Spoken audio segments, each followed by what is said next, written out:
Welcome back to the channel. In today's video, we'll add another tool to your AI toolkit as we demonstrate how you can easily resize photos in Canva's Magic Kingdom.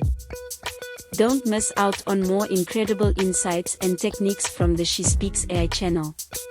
Make sure to hit that subscribe button and turn on notifications to stay up to date with the newest AI tools, passive income strategies, and products.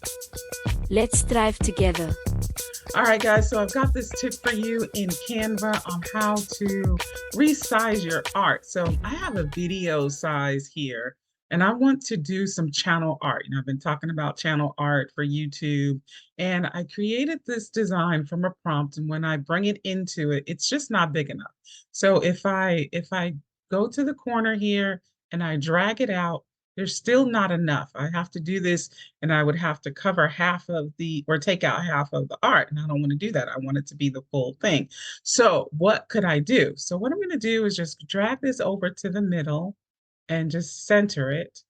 And so this is a trick that is available in Canva. So make sure that the photo is highlighted. Go to Edit Photo, and then click Magic Expand. This is the magic of Canva still. Now you can, if the head was just cut off, I could just expand it up using these thingamajigs. Thingamajigs, I don't know what you call these. And so you can expand it one way, or you can use, that's the free form, or you can use the whole page, or they've got these other different sizes that you can expand to. For this instance, I am going to expand it to the whole page.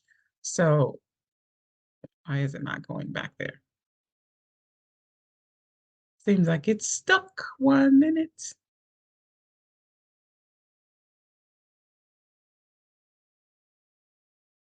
Okay, so I don't know what happened with that. Let's try it again. Magic Expand, and I'm going to do the whole page. So now I know that it's going to fill in this whole page.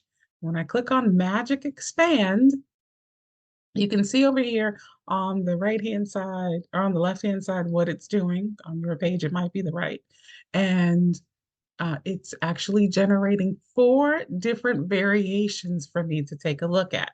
Now, you can, see which variation you like.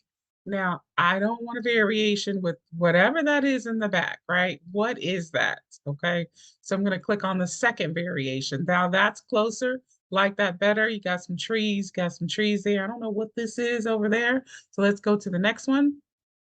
This one's looking good. It's vibrant. It's got color. Loving that one. Or this last one is this. Now, if I didn't like any of them, I could go ahead and generate new results, but I like this one. So let's see here, difference between that one and that one. This one's got more flowers. This one, actually, I do like this one because it's showing a little tree. And I don't know, which one do you like? I think I like this one.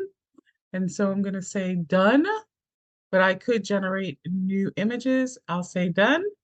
And then boom, the image is yours now to use. Now you can use this image to create wall art for your TV. So TV art or wall art, or, for a journal, for anything, a notebook, a bag, a card, whatever you want to use your art for, you can do that. I'm using mine, you can see, for wall art. So you can take a look here this weekend, and you'll see this as part of the She Speaks Network wall art channel. I forget what I call it. I just did it. I just did this channel. It's called, what is it called? It's called, I don't know. I don't know what it's called. Let's see. Let me look at the playlist. Urban Art TV. There you go, Urban Art TV. So this is going to be on the Urban Art TV for this weekend, so take a look at it. And if you want to learn how to make Urban Art TV, I'm going to go ahead and put the link to that video in the description. Until we meet again, you be blessed, be fruitful, and multiply.